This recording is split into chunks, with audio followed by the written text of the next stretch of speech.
पहले तुम तालीम से मोड़ दिए जाओगे, फिर किसी जुर्म से जोड़ दिए जाओगे।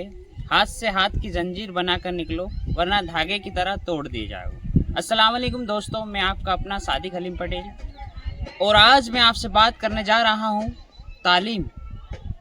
तालीम सिर्फ नौकरी लग जाने का नाम नहीं है। तालीम वो शेरनी का दूध है। बाबा साहब ने कभी कहा था, जो जितना पिएगा वो उतना दहाड़ेगा। तालीम का मतलब सिर्फ यह नहीं है कि आप अपनी रोज़मर्रा की ज़िंदगी को चला सको।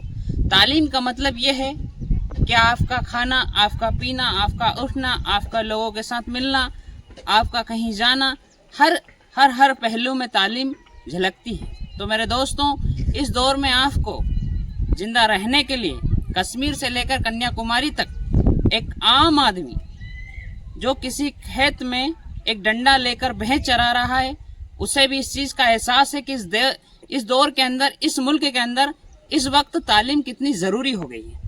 फिर भी कहीं ना कहीं जिस कस्बे से मैं आता हूँ, आज भी वो कस्बा बहुत पिछड़ा हुआ है।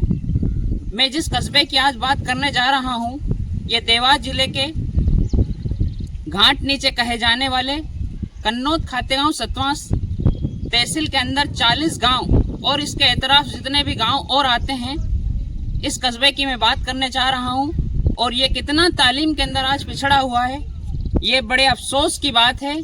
और इससे भी बड़े अफसोस की बात है कि इस तरह की तालीम और एजुकेशन के लिए ना ही इस तरह की किसी ने अभी तक इमारत खड़ी की है, ना कोई खड़ी करना चाहता है।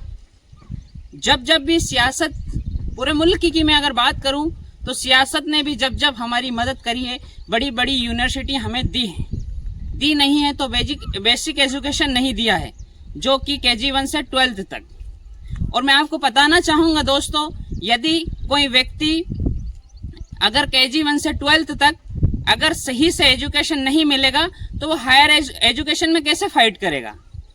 KG1 से 12th तक की एजुकेशन की अगर मैं बात करूँ तो वो एजुकेशन ऐसे है जैसे हम मकान बनाते हैं, और मकान के अंदर जब हम उसकी नींव रखते हैं यानी बुनियाद रखते हैं तो मकान में हम बहुत मजबूती देते हैं, कई MM के सरिये देते हैं, अच्छी सीमेंट देते हैं, गिट्टी देते हैं, तब जाके नींव मजबूत होती है और घर मुकम्मल तरीके से उस नींव पर टिका रहता है।